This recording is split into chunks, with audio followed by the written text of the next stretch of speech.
ओम नमो नारायणाय। श्रीमद्भागवत तृतीय स्कंद अध्याय 26 પ્રકૃતિ પુરુષનો ભેદ દર્શાવવા સાંખ્યશાસ્ત્રના આધારે સર્વ પદાર્થોની ઉત્પત્તિ તથા લક્ષણ.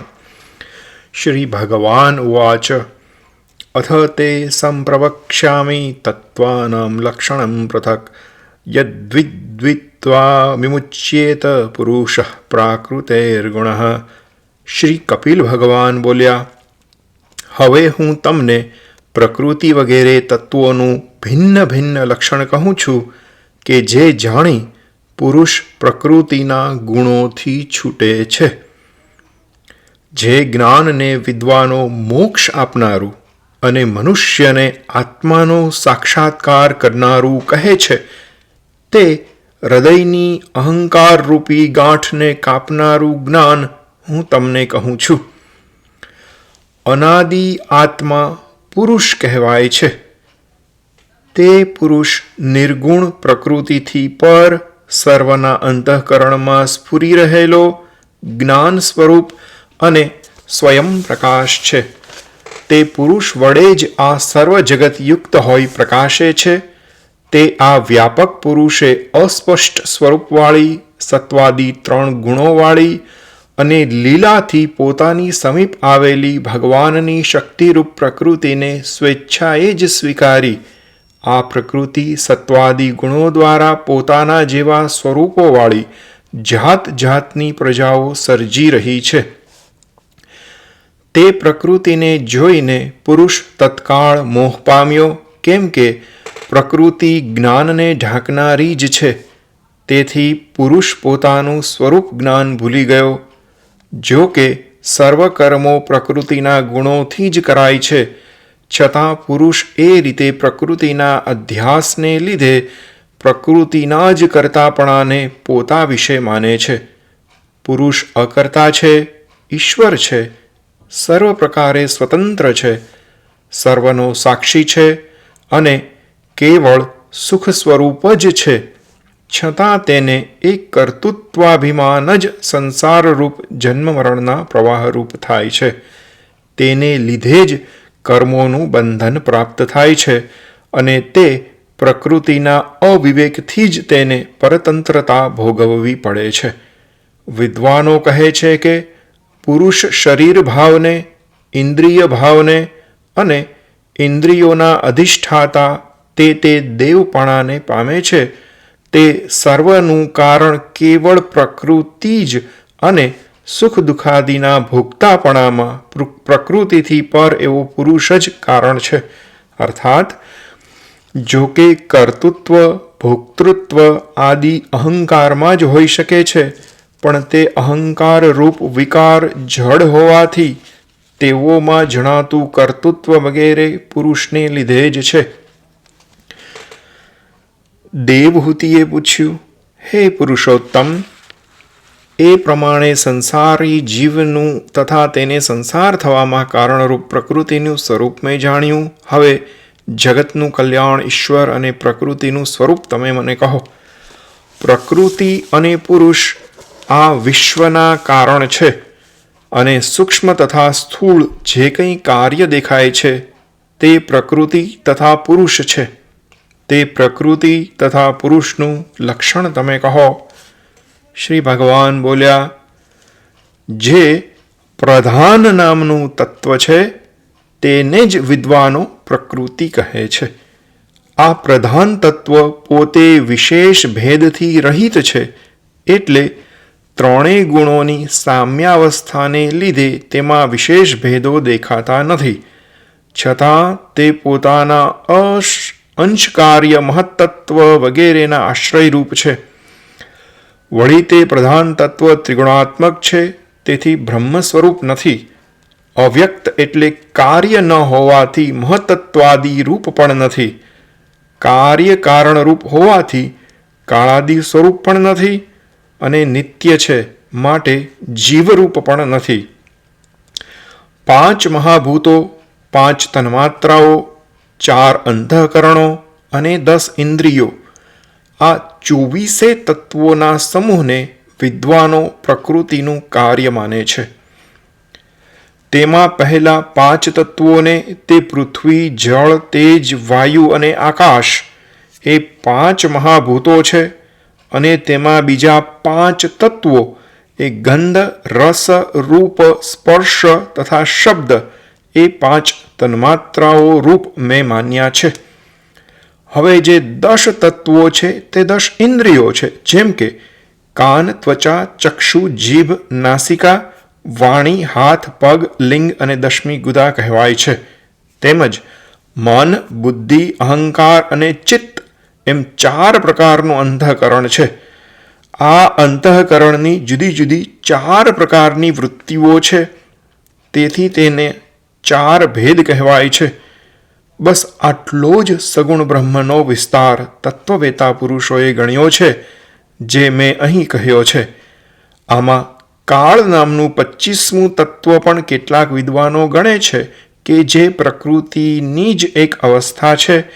ત્યારે કેટલાક વિદ્વાનો કહે છે કે કાળ એ પરમેશ્વરનો પ્રભાવ છે. આ કાળથી અહંકારને લીધે મૂઢ થયેલા અને પ્રકૃતિનો ધર્મ પામેલા જીવને ભય લાગે છે. આને જ સંહાર કાળ કહે છે. હે માતા, સૃષ્ટિ પહેલા ગુણોની જેમાં સામ્યાવસ્થા હોય છે અને નામરૂપાદી વિભાગોથી જે રહિત હોય છે, એવી પ્રકૃતિને જેનાથી ચેષ્ટા પ્રાપ્ત થાય છે, ગુણોની સામ્યાવસ્થા ત્યજી જેને લીધે પ્રકૃતિ જુદા જુદા વિકાર પામે છે, તે જ ભગવાન કાળ કહેવાય છે. આ કાળને સૃષ્ટિ હેતુ કાળ કહે છે. આ જ કાળ સ્વરૂપ ભગવાન પોતાની માયાથી સર્વ પ્રાણીઓની અંદર જીવરૂપે અને બહાર કાળ રૂપે રહેલા છે. પરમ પુરુષ પરમાત્માએ જીવના કર્મને લીધે અથવા કાળને લીધે જેના ગુણો વિકાર પામ્યા હતા, એવી પોતાના પ્રકટપણાના સ્થાનરૂપ પ્રકૃતિ વિશે વીર્ય ધારણ કર્યું, અર્થાત તેમાં પોતાની ચૈતન્ય શક્તિ સ્થાપી, જેથી એ પ્રકૃતિએ પુષ્કળ પ્રકાશવાળું મહત્તત્વ ઉત્પન્ન કર્યું. આ મહત્તત્વ જગતના અંકુરરૂપ અને લય એટલે કે વિક્ષેપથી રહિત છે. તેણે ઉત્પત્તિ થઈ પોતાની અંદર રહેલા જગતને પ્રકટ કરવા આત્માને ઢાંકી દેનારા તીવ્ર પ્રલયકાળના અંધકારનો એટલે તમોગુણના જ વિભાગનો નાશ કર્યો, જે સત્વગુણમય, સ્વચ્છ, શાંત, રાગાદિથી રહિત ભગવાનની પ્રાપ્તિનું સ્થાન અને જેને વાસુદેવ નામે કહે છે, તે ચિત્ત મહત્તત્વનું જ સ્વરૂપ છે. જેમ જળનો મૂળ સ્વભાવ એટલે પૃથ્વીના સંબંધ પહેલાની જળની મૂળ સ્થિતિ ફીણ, તરંગ વગેરેથી રહિત હોય, મધુર, સ્વચ્છ તથા શાંત છે, તે જ પ્રમાણે કોઈના સંબંધ પહેલા ચિત્તની અવસ્થા પણ સ્વચ્છ એટલે કે ભગવાનના બિંબને ગ્રહણ કરનારી અવિકારી, લય તથા વિક્ષેપથી રહિત અને શાંત હોય છે. આવું ચિત્તનું લક્ષણ તેની વૃત્તિઓથી કહ્યું છે. પછી ભગવાનની ચૈતન્ય શક્તિથી ઉત્પન્ન થયેલું મહત્તત્વ વિકાર પામ્યું, એટલે તેમાંથી મન વગેરે ઉત્પન્ન કરવાની ક્રિયાશક્તિવાળો સાત્વિક, રાજસ અને તામસ એમ 3 પ્રકારનો અહંકાર ઉત્પન્ન થયો, કે જે અહંકારથી મન, ઇન્દ્રિયો તથા 5 મહાભૂતોની ઉત્પત્તિ થઈ છે. વળી 5 મહાભૂતો, ઇન્દ્રિયો તથા મન આ સર્વ તત્વમય અહંકારને 1000 મસ્તકોવાળા આદિ અંતરહિત સાક્ષાત સંકર્ષણ પુરુષ પણ કહે છે. ઇન્દ્રિયોના દેવતા રૂપે કર્તાપણું, ઇન્દ્રિયો રૂપે કરણપણું, 5 મહાભૂતો રૂપે કાર્યપણું, શાંતપણું, ભયંકરપણું તથા વિશેષ મૂઢપણું એ અહંકારનું લક્ષણ છે. એ અહંકાર પૈકી સાત્વિક અહંકાર વિકાર પામ્યો, એટલે તેમાંથી મનસ્તત્વ ઉત્પન્ન થયું, કે જે મનના સંકલ્પ વિકલ્પથી કામનાઓ ઉત્પન્ન થાય છે. વળી જે મનને સર્વ ઇન્દ્રિયોના અધીશ્વર, શરદ ઋતુના શ્યામ કમળ સમાન કાળા અને યોગીઓએ ક્રમે ક્રમે વશ કરવા દ્વારા આરાધના કરવા યોગ્ય અનિરુદ્ધ નામે પણ કહે છે. અર્થાત મનમાં ઉપાસના કરવા યોગ્ય અનિરુદ્ધ છે. હે સતી માતા, રાજસ અહંકાર વિકાર પામ્યો એટલે તેમાંથી બુદ્ધિતત્વ ઉત્પન્ન થયું. જે બુદ્ધિતત્વ વડે પદાર્થોના પ્રકાશરૂપ વિજ્ઞાન થાય છે અને ઇન્દ્રિયોનું જ્ઞાન કરવામાં સહાય મળે છે. વળી સંશય, વિપર્યાસ, નિશ્ચય, સ્મૃતિ તથા નિંદ્રા જુદી જુદી વૃત્તિઓથી બુદ્ધિનું લક્ષણ કહેવાય છે. ઇન્દ્રિયો પણ રાજસ અહંકારથી જ ઉત્પન્ન થઈ છે. તે ઇન્દ્રિયોના બે વિભાગ છે. એક કર્મેન્દ્રિય અને બીજી જ્ઞાનેન્દ્રિય.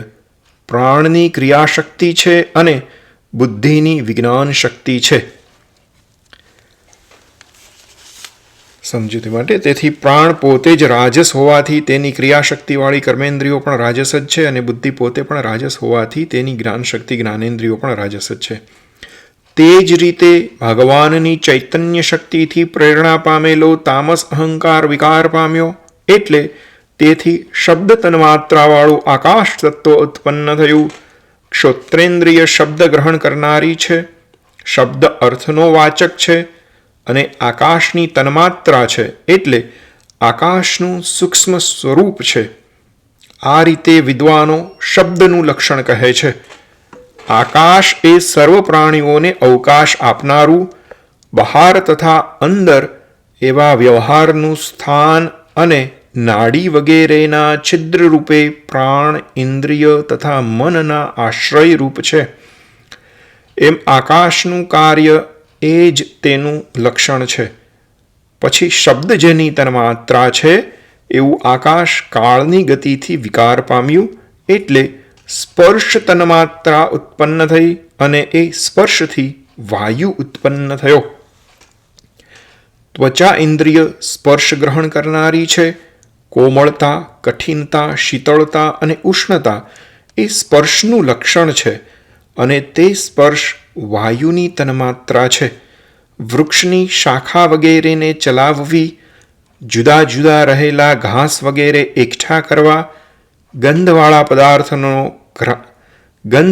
પદાર્થનો ઘ્રાણેન્દ્રિય સાથે સંયોગ કરવો, શીતળતા વગેરેથી યુક્ત પદાર્થને ત્વચા ઇન્દ્રિય પ્રત્યે લાવવો, શબ્દને ક્ષોત્રેન્દ્રિય પ્રત્યે લાવવો અને સમીપ રહી સર્વ ઇન્દ્રિયોને બળ આપવું એ બધું વાયુનું કાર્ય છે અને તે જ તેનું લક્ષણ છે. સ્પર્શ જેની તન્માત્રા છે એવો એ વાયુ જીવોના કર્મથી પ્રેરાઈ વિકાર પામ્યો એટલે તેથી રૂપ તન્માત્રા ઉત્પન્ન થઈ. તે રૂપથી તેજ ઉત્પન્ન થયું તથા ચક્ષુ ઇન્દ્રિય તે રૂપને ગ્રહણ કરનારી થઈ. હે પતિવ્રતા માતા, હર કોઈ પદાર્થને આકાર આપવો, તે પદાર્થોમાં ગૌણપણે જણાવવું, પદાર્થના અંગરૂપે રૂપ તરીકે પ્રતીત થવું અને દ્રવ્યના આકાર પ્રમાણે પરિણામ પામવું એ રૂપ તન્માત્રાવાળા તેજનો અસાધારણ ધર્મ છે અને એ જ તેનું લક્ષણ છે.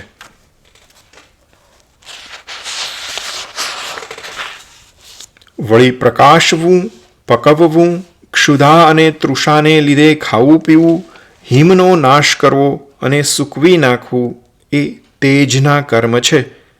તે પછી જીવોના કર્મથી પ્રેરણા પામેલું અને રૂપ જેની તન્માત્રા છે એવું તેજ વિકાર પામ્યું એટલે તેની રસ તન્માત્રા ઉત્પન્ન થઈ. રસથી જળ ઉત્પન્ન થયું અને જીહ્વા ઇન્દ્રિય એ રસને ગ્રહણ કરનારી થઈ. રસ મધુર રૂપે જો કે એક જ છે તો પણ ભૂતોના સંબંધવાળા દ્રવ્યોના વિકારને લીધે તુરો, મીઠો, કડવો, તીખો, ખાટો ને ખારો એમ અનેક પ્રકારે ભેદ પામે છે. ભીનું કરવું, માટી વગેરેને પિંડ રૂપે કરવા, તૃપ્તિ આપવી, સર્વને જીવાડવું, તૃષાની વ્યાકુળતા દૂર કરવી, કોઈ પણ વસ્તુને કોમળ કરવી, તાપ દૂર કરવો અને કૂવા વગેરેમાંથી ખેંચી કાઢ્યા છતાં ફરી ઉત્પન્ન થવું, આ સર્વ જળના લક્ષણ છે.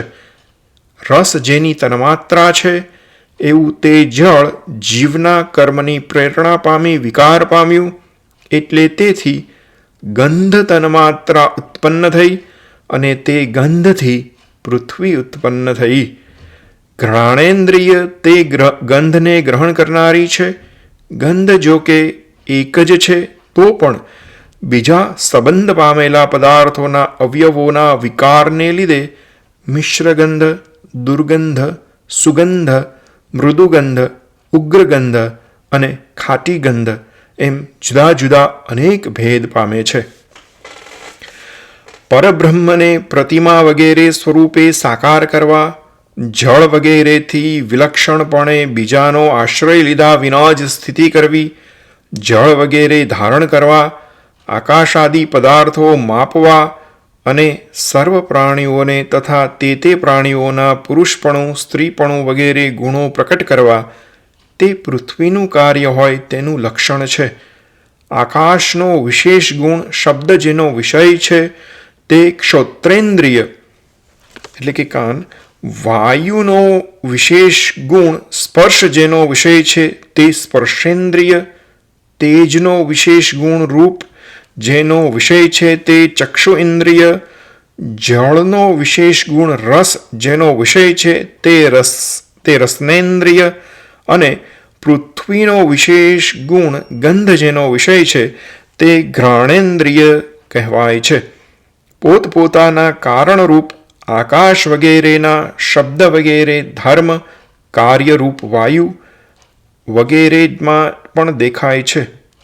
ફરીવાર, પોતપોતાના કારણરૂપ આકાશ વગેરેના શબ્દ વગેરે ધર્મ, કાર્યરૂપ વાયુ વગેરેમાં પણ દેખાય છે. તેથી પૃથ્વીમાં આકાશ આદિ સર્વના શબ્દ વગેરે ગુણો દેખાય છે. અર્થાત આકાશનો ગુણ શબ્દ આકાશના કાર્યરૂપ વાયુમાં પણ જતો હોવાથી વાયુની અંદર શબ્દ તથા સ્પર્શ એ બે ગુણો છે. તેમજ વાયુના શબ્દ તથા સ્પર્શ એ બે ગુણો તેના કાર્યરૂપ તેજમાં પણ જતા હોવાથી તેજની અંદર શબ્દ, સ્પર્શ અને રૂપ એ 3 ગુણો છે. અને તેજના એ 3 ગુણો તેના કાર્યરૂપ જળમાં પણ જતા હોવાથી જળની અંદર શબ્દ, સ્પર્શ, રૂપ ને રસ એ 4 ગુણો છે. અને જળના તે 4 ગુણો પોતાના કાર્યરૂપ પૃથ્વીમાં જતા હોવાથી પૃથ્વીમાં તેના પોતાના ગંધ ગુણ સાથે શબ્દ, સ્પર્શ, રૂપ, રસ અને ગંધ એમ 5 ગુણો છે. આ મહત્તત્વાદિ 7 તત્વો અલગ અલગ જ રહ્યા હતા. તેથી સૃષ્ટિ ઉત્પન્ન કરવા સમર્થ થયા ત્યારે જગતના આદિ ઈશ્વરે કાળ, કર્મ તથા સત્વાદિ ગુણો સાથે તેઓમાં પ્રવેશ કર્યો. એટલે તે જ સમયે તે તત્વો ક્ષુબ્ધ થઈ એકબીજાની સાથે જોડાયા, જેથી તેઓમાંથી અચેતન બ્રહ્માંડ ઉત્પન્ન થયું. અને તેથી આ સમિષ્ટરૂપ વિરાટ પુરુષ ઉત્પન્ન થયા. આ બ્રહ્માંડનું જ બીજું નામ વિશેષ છે. અને તે અનુક્રમે ઉત્તરોત્તર 10 ગણા વધેલા પૃથ્વી, જળ, તેજ, વાયુ, આકાશ, અહંકાર અને મહત્તત્વ એ 7 તત્વોથી વીંટાયેલું છે. કે જેઓની બહાર પ્રધાન તત્વ એટલે કે પ્રકૃતિ વીંટાયેલું છે. આ બ્રહ્માંડમાં દેવ, મનુષ્ય વગેરે સમગ્ર લોકનો વિસ્તાર રહેલો છે. અને તે ભગવાન શ્રી હરિનું જ કોમળ સ્વરૂપ છે. જળની અંદર રહેલા તે સુવર્ણમય બ્રહ્માંડમાં ઊભા થઈ મહાદેવ શ્રી હરિએ તટસ્થપણું ત્યજી તે ઇન્દ્રિયોરૂપ બ્રહ્માંડના અધિષ્ઠાતા થઈ તેમાં અનેક પ્રકારના છિદ્રો કર્યા. પછી સૌથી પહેલા તે વિરાટ શરીરને મુખ થયું. પછી તે મુખમાંથી વાણી ઇન્દ્રિયની સાથે તેના અધિષ્ઠાતા અગ્નિ ઉત્પન્ન થયા. પછી તેને નાસિકાના 2 છિદ્રો થયા એટલે પ્રાણયુક્ત ઘ્રાણેન્દ્રિય ઉત્પન્ન થઈ. ઘ્રાણેન્દ્રિય ઉત્પન્ન થયા પછી તેના અધિષ્ઠાતા વાયુ ઉત્પન્ન થયા. પછી તે વિરાટ શરીરને 2 નેત્રસ્થાન ઉત્પન્ન થયા. તેમાં ચક્ષુ ઇન્દ્રિય તથા તેના દેવ સૂર્યે પ્રવેશ કર્યો. તે પછી તેમને કાનના છિદ્રો થયા. તેમાં ક્ષોત્રેન્દ્રિય તથા તેના દેવ દિશાઓએ પ્રવેશ કર્યો. તે પછી એ વિરાટને ચામડી નામે ઇન્દ્રિય સ્થાન થયું. એટલે તેમાં રૂવાડા, કેશ વગેરે ઇન્દ્રિય થયા અને ઔષધિઓ દેવ થઈ. પછી તેમને લિંગ પ્રગટ થયું. તેમાંથી વીર્ય અને વીર્ય પછી લિંગનો અભિમાની આપોદેવ અર્થાત જળ દેવતા ઉત્પન્ન થયા. પછી તેમને ગુદાસ્થાન પ્રકટ થયું. તેનાથી અપાન વાયુ અને અપાન પછી ગુદાનો અભિમાની દેવતા સર્વલોકને ભયભીત કરનાર મૃત્યુદેવ ઉત્પન્ન થયા. પછી એ વિરાટને 2 હાથ થયા. તેમાં બળ ઇન્દ્રિય અને તેનો અભિમાની દેવતા ઇન્દ્ર ઉત્પન્ન થયા. પછી એમને 2 પગ થયા. તેમાં ગતિ નામે ઇન્દ્રિય થઈ અને પગનો અભિમાની વિષ્ણુ દેવતા ઉત્પન્ન થયા. પછી એ વિરાટને નાડીઓ ઉત્પન્ન થઈ. તેમાં લોહી ઇન્દ્રિય તરીકે ભરાયું ને નદીઓ દેવતા થઈ. પછી તેમને પેટ થયું. તેમાં ક્ષુધાને તૃષા ઇન્દ્રિયો ઉત્પન્ન થઈ અને તે બંનેનો દેવ સમુદ્ર ઉત્પન્ન થયો. પછી તેમને હૃદય સ્થાન થયું. તેમાં મન ઇન્દ્રિય થયું ને તેના દેવ ચંદ્રમા ઉત્પન્ન થયા. તે પછી એમના એ હૃદય સ્થાનથી બુદ્ધિ ઇન્દ્રિય ઉત્પન્ન થઈ. એટલે તેના અભિમાની દેવ બ્રહ્મા થયા. તે પછી અહંકાર અને તેના અભિમાની દેવતા રુદ્ર ઉત્પન્ન થયા. તે પછી ચિત્ત અને તેના અભિમાની દેવતા ક્ષેત્રજ્ઞ પ્રકટ થયા. એમ તે ઇન્દ્રિયો તથા તેઓના અભિમાની દેવો અહંકારથી ઉત્પન્ન થઈ તે વિરાટ પુરુષને ઉઠાડવા તત્પર થયા, પણ ઉઠાડી શક્યા નહીં. એટલે ફરી તેઓએ વિરાટ પુરુષને ઉઠાડવા પોતપોતાના સ્થાનોમાં અનુક્રમે પ્રવેશ કર્યો. અગ્નિએ વાણી સાથે મુખમાં પ્રવેશ કર્યો, છતાં વિરાટ ઉઠ્યા નહીં. વાયુએ ઘ્રાણેન્દ્રિય સાથે 2 નાસિકાના છિદ્રોમાં પ્રવેશ કર્યો, છતાં વિરાટ ઉઠ્યા નહીં. સૂર્યે ચક્ષુ ઇન્દ્રિય સાથે નેત્રસ્થાનમાં પ્રવેશ કર્યો, છતાં વિરાટ ઉઠ્યા નહીં. દિશાઓએ ક્ષોત્રેન્દ્રિય સાથે 2 કાનમાં પ્રવેશ કર્યો, છતાં વિરાટ ઉઠ્યા નહીં. ઔષધિઓએ રૂવાડા વગેરે સાથે ત્વચા સ્થાનમાં પ્રવેશ કર્યો, છતાં વિરાટ ઉઠ્યા નહીં. જળે વીર્ય સાથે લિંગ સ્થાનમાં પ્રવેશ કર્યો, છતાં વિરાટ ઉઠ્યા નહીં. મૃત્યુએ અપાન ઇન્દ્રિય સાથે ગુદાસ્થાનમાં પ્રવેશ કર્યો, છતાં વિરાટ ઉઠ્યા નહીં. ઇન્દ્રે બળ સાથે હાથમાં પ્રવેશ કર્યો, છતાં વિરાટ ઉઠ્યા નહીં. વિષ્ણુએ ગતિ સાથે પગમાં પ્રવેશ કર્યો, છતાં વિરાટ ઉઠ્યા નહીં. નદીઓએ લોહી સાથે નાડીઓમાં પ્રવેશ કર્યો, છતાં વિરાટ ઉઠ્યા નહીં. ક્ષુધા તથા તૃષા સાથે સમુદ્રે પેટમાં પ્રવેશ કર્યો, છતાં વિરાટ ઉઠ્યા નહીં. ચંદ્રમાએ મન સાથે હૃદયમાં પ્રવેશ કર્યો, છતાં વિરાટ ઉઠ્યા નહીં. બ્રહ્માએ પણ બુદ્ધિ સાથે હૃદયમાં પ્રવેશ કર્યો, છતાં વિરાટ ઉઠ્યા નહીં. અને રુદ્રે પણ અહંકાર સાથે હૃદયમાં પ્રવેશ કર્યો, છતાં જ્યારે વિરાટ ઉઠ્યા નહીં. પણ ક્ષેત્રજ્ઞે ચિત્ત સાથે હૃદયમાં પ્રવેશ કર્યો કે તે જ સમયે વિરાટ પુરુષ જળમાંથી ઊભા થયા. જેમ નિંદ્રાવશ થઈ સૂતેલા મનુષ્યને જીવ વિના પ્રાણ, મન, ઇન્દ્રિયો કે બુદ્ધિ ઉઠાડવા સમર્થ થતા નથી, તે જ પ્રમાણે એ વિરાટ પુરુષને ક્ષેત્રજ્ઞ પરમાત્મા વિના કોઈ પણ તેમ પોતાના બળ વડે ઉઠાડી શક્યો નહીં. માટે પ્રથમ પરમેશ્વરની ભક્તિ કરવી, પછી બીજા સર્વ પદાર્થો પર વૈરાગ્ય થાય છે, બુદ્ધિયોગમાં પ્રવર્તે છે અને ચિત્ત એકાગ્ર થયા પછી જે જ્ઞાન ઉત્પન્ન થાય છે તે જ્ઞાન દ્વારા ક્ષેત્રજ્ઞને આ કાર્યકારણના સમુદાય શરીરમાં તે શરીરથી જુદો કેવળ પરમાત્મા સ્વરૂપ જાણી તે ક્ષેત્રજ્ઞનું જ ચિંતન કરવું. તમસ્મિન પ્રત્યગાત્માનં ધિયા યોગ પ્રવૃત્તયા ભક્ત્યા વિરક્ત્યા જ્ઞાનેન વિવિચ્યાત્મનિ ચિંતયેત इति श्रीमद्भागवत महापुराणમાં તૃતીય સ્કંદ વિશે અધ્યાય 26મો સમાપ્ત. 27મો આવશે પ્રકૃતિ પુરુષના વિવેકથી મોક્ષની રીતિ.